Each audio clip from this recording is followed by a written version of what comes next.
지민의 세미 프리 파트 2의 의도는 그것이라는 생각이 듭니다. 그리고 그 의도는 성공했습니다. 네, 안녕하세요. DJ 차돌입니다. 오늘은 이 음악 얘기를 하기 전에 이 노래를 설명하기에 꼭 필요한 이야기를 먼저 간략하게 해보려고 합니다. 사람들은 흔히 음악을 평가할 때 크게 두 가지의 기준으로 평가합니다. 이 노래는 대중적인가 그렇지 않은가. 참 어려운 주제예요. 대중성 그리고 대중적이지 않은 것. 저도 지금까지 음악을 얘기할 때 이 노래는 대중적인가 매니아를 위한 것인가 이렇게 두 가지 관점에서 음악을 듣고 이해하고 결정을 내리고 설명을 해왔어요. 그런데 요즘 들어서 최근 몇 년간 이 세계 음악 산업의 흐름을 지켜보고 수많은 노래들을 들으면서 제가 지금껏 생각해오고 판단해왔던 음악의 대중적임과 그렇지 않음에 굉장히 큰 오류가 있었다는 것을 깨달았습니다. 제 직업을 예시로 들어서 설명을 드려볼게요. 저의 직업인 DJ를 하다 보면 클럽의 사장님들이나 매니저들이 DJ들에게 이런 요구를 하고는 합니다. 커머셜한 음악을 틀어주세요. 우리는 커머셜한 음악만 틀어야 됩니다. 여기서 얘기하는 커머셜 음악이라는 것은 대중성이 짙은 노래라는 뜻입니다. 정확하게는 커머셜라이즈라고 하는데 이 단어의 원래 뜻은 상업화하다 혹은 상품화하다입니다. 이 부분에서 클럽 사장님들이 말씀하시는 커머셜 음악의 정확한 뜻은 사람들이 흔히 알고 사람들이 좋아할 만한 음악이라는 얘기겠죠. 그렇다면 그 외의 음악은 커머셜하지 않은 사람들이 좋아하지 않을 만한 노래들이라는 의미라는 건데 많은 DJ들이나 작곡가들, 프로듀서들, 가수들이 이 대중적인 것을 찾기 위해 굉장히 노력하고 있고 그래서 세상에는 대중적인 음악이라는 것에 대한 고정관념이 뿌리 깊게 박혀있게 됐습니다. 즉 음악이라는 예술적인 영역을 이 두 가지의 관점으로만 바라보는 굉장히 위험한 개념이 깊게 박혀있게 된 거죠. 자, 이렇게 생각해볼게요. 어떤 한 노래가 세상에 발매가 됐어요. 지금까지 대중적이지 않은 장르의 노래였었죠. 그런데 그 노래가 세계적으로 슈퍼 히트곡이 되어버렸습니다. 대중들이 그 노래를 엄청나게 좋아하기 시작했어요. 그런데 그 노래는 여전히 사람들이 생각하는 대중적인 음악이 아니었어요. 분명히 아니었습니다. 그러면 이 노래는 대중적인 노래일까요? 아니면 여전히 대중적이지 않은 노래일까요? 현대시대의 음악 산업에 있어서 대중적임과 대중적이지 않음의 경계는 굉장히 빠르게 무너져 내렸습니다. 그리고 많은 위대한 아티스트들이 음악에 대한 고정관념을 빠르게 파괴시키고 있고요. 결론적으로 지금 우리가 듣고 있는 이 트렌디한 음악들은 대중적임과 대중적이지 않음을 나눈다는 것이 전혀 의미가 없는 일이 되어버렸다는 겁니다. 자, 이쯤 설명하면은 들으시는 분들이 이 머리가 굉장히 아파오기 시작하셨을 것 같습니다. 오늘 설명드릴 노래는 우리에게 뿌리 깊게 박혀있는 두 가지의 음악 개념 중 대중적이지 않음에 더 가까운 노래입니다. 하지만 우리의 머릿속에 박혀있는 고정관념으로만 평가할 노래는 절대 아닌 그런 노래입니다. 오늘 얘기할 노래는요, 지민의 Set Me Free Part 2입니다.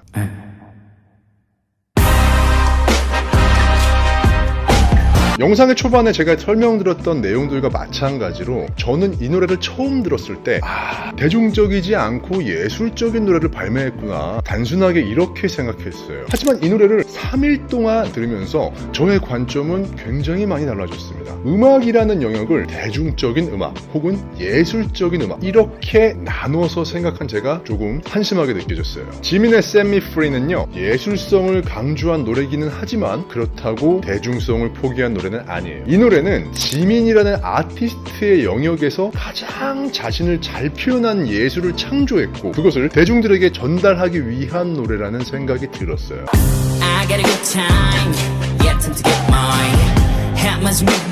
오늘 자꾸 제 설명이 어려워져서 죄송합니다. 좀 쉽게 말씀드릴게요. 아티스트는 예술을 하는 예술가죠. 예술가들은 자신을 가장 잘 표현하는 작품으로 예술을 창조해냅니다. 그리고 그 예술 작품을 끊임없이 대중들에게 의미와 함께 전달합니다. 그것이 바로 아티스트 개인의 예술성 작업들이고 그게 많은 대중들에게 흡수가 되면 그게 대중적인 것이 되는 겁니다. 지민의 Set Me Free Part 2의 의도는 그것이라는 생각이 듭니다. 자신의 예술성을 대중적으로 만드는 것 그리고 그 의도는 성공했습니다.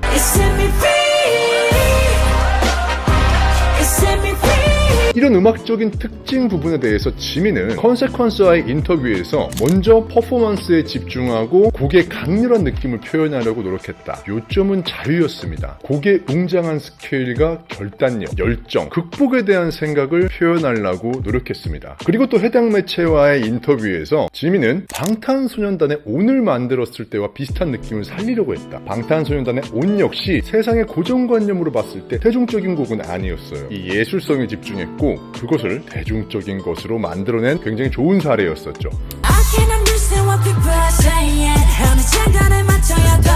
한 아티스트를 예로 들어볼게요. 샘 스미스라는 위대한 아티스트가 있죠. 그는 원래 데뷔할 때부터 슈퍼스타였어요. 그런데 그가 갑자기 자신만의 예술성을 나타내는 작업물들을 세상에 내놓기 시작합니다. 그리고 그는 언홀리라는 작품을 릴리즈하면서 자신의 예술적 감각을 극대화시키는 음악을 세계적으로 데이트시키는 데 성공합니다.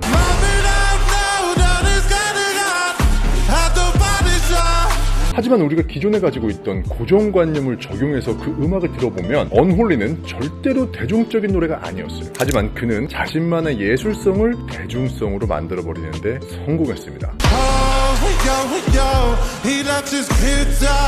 결론적으로 지민의 Set Me Free Part 2라는 노래를 두고 대중적인가 그렇지 않은가에 대해 말들이 많은 것들을 요 며칠 지켜봤었는데 이제 음악을 그런 식으로 기준을 정하고 평가할 수 없는 시대라는 겁니다. 그리고 지민은 자신만의 예술성을 대중성으로 만드는 것에 성공했어요.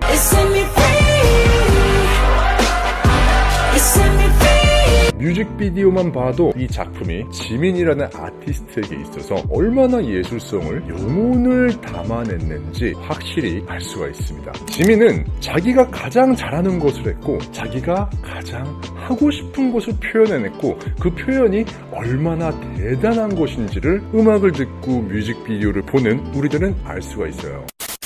이 노래의 장르는 힙합 음악이라는 큰 카테고리 안에서 설명할 수가 있어요. 그런데 세부적인 내용들을 들여다보면 이 재밌는 부분들이 많습니다. Set Me Free를 힙합이라는 커다란 카테고리 안에서 트랩 음악으로 받아들일 것인가, 붐베 음악으로 받아들일 것인가 고민했었습니다. 음악의 진행 방향이나 전체적인 소스들을 보면 트랩 음악에서 들을 수 있는 굉장히 많은 부분들이 담겨 있습니다. 그런데 힙합 음악에 있어서 가장 중요하다고 할 수 있는 메인 비트 소스를 들어보면 트랩 음악에서 쓰여지는 808 신스라는 소스가 아니에요. 비트는 분명히 붐베베에서 많이 쓰이는 굉장히 헤비하고 강력한 비트로 이루어져 있습니다. 아마도 그런 혼란스러움이 있기 때문에 음악을 설명하는 웹페이지들에서 이 노래는 힙합 장르다 그렇게만 설명했을 거예요.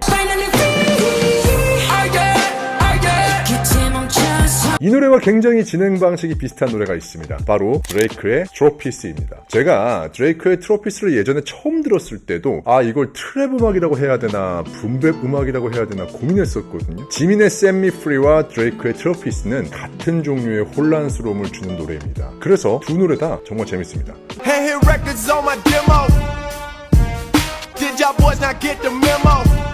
그런데 이 지민의 노래를 트랩 힙합 음악이라고 부를 수 있게 만드는 아주 재밌는 포인트가 있습니다. 노래의 거의 모든 부분에 붐베 비트의 소스를 사용하기는 했지만 이 노래의 후렴구가 끝나고 난 뒤 지민이 옷을 벗고 나오는 장면, 여러분 소리 지르셨죠? 옷을 딱 벗고 나오는 장면부터 갑자기 트랩 음악의 808 신스 비트로 변합니다.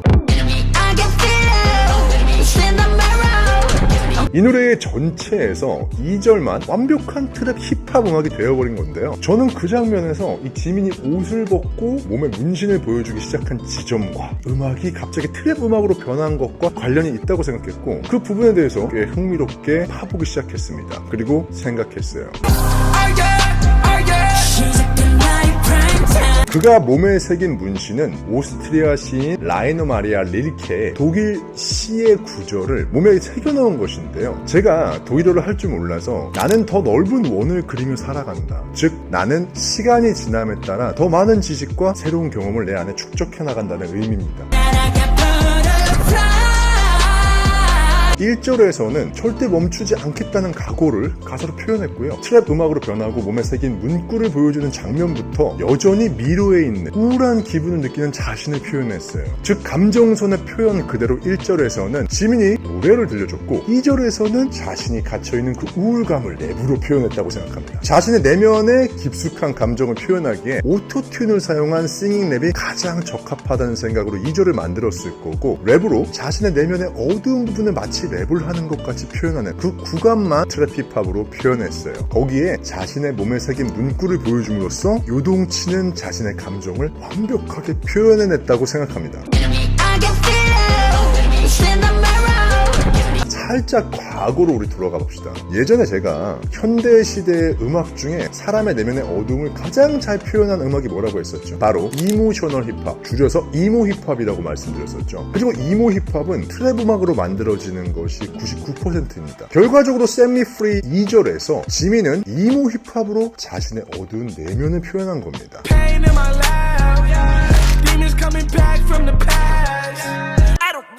Cause I'm done. All the real love's not fun. But I got no time to fix it, just let me go. 또 한 가지, 이 음악의 굉장히 재밌는 포인트는요, 바로 오토튠입니다. 이 노래의 오토튠을 가지고 옳다, 옳지 않다를 논하는 분들이 있으시던데요. 제가 오토튠을 가지고 이런 토론이 벌어지는 것을 보면서 좀 웃었습니다. 지금 2023년이에요. 2023년에 음악에서 오토튠을 썼다고 그게 잘한 것인지 잘못한 것인지를 논한다는 것, 그 토론 자체가 완전히 무의미한 언쟁일 뿐입니다. 현재 음악들에 있어서 오토튠은 없어서는 안 되는 아주 중요한 음악적 재료예요. I get those goosebumps every time. I need the Heimlich. Throw that to the side. 물론 예전에는요, 이 오토튠을 이용해서 자신의 실력을 숨기려고 했던 음악인들이 있었던 것도 사실입니다. 하지만 여러분, 현재 나오는 음악들에서 오토튠은 아티스트가 자신의 감정을 표현할 때, 그리고 강조하고 싶은 메시지를 표현할 때 아주 많이 쓰이는 굉장히 중요한 이펙터입니다. 심지어 노래의 시작 단계부터 오토튠을 사용하는 걸 염두에 두고 만들어지는 곡들도 엄청나게 많아요. 2023년에 오토튠 논쟁은 정말 무의미합니다. 그리고 객관적으로 생각해봐도 지민이라는 아티스트가 실력을 더 좋아 보이기 위해서 오토튠을 쓴다? 이건 너무 말이 안 되잖아요. Set Me Free에서 오토튠을 사용한 보컬을 들었을 때 저는 감정 표현을 위한 도구, 그리고 변화를 위한 과감한 시도, 이렇게 저는 생각했었고, 이 음악을 3일 동안 들으면서 오토튠에 대한 저의 생각이 확실히 맞다고 지금은 확신합니다. I got a good time. Yeah, time to get mine. Hammers me roll. 오늘은 내용이 좀 어려웠습니다. 아티스트의 의도를 추측하고 그 추측이 맞을 것 같다는 결론을 내리기까지도 오래 걸렸고, 그렇게 오래 생각하고 많이 들었지만 어떻게 설명을 해야 여러분들이 이해하기 쉽게 설명을 드릴까 고민을 하다가 결론적으로 이 노래는 설명하는 것이 쉽지 않다, 정말 어렵다, 이 노래는 그냥 어려운 노래다라고 저 역시 받아들이기를 했습니다. 근데 오늘 진짜 설명하면서도 제가 어지러지하네요. 진짜 머리가 아프네요. 자, 이렇게 어려운 설명인데도 불구하고 지금까지 오늘도 시청해주셔서 진심으로 감사드리고요. 여러분, 저는 다음 시간에 좋은 음악, 또 좋은 얘기로 들고 오도록 하겠습니다. 감사합니다.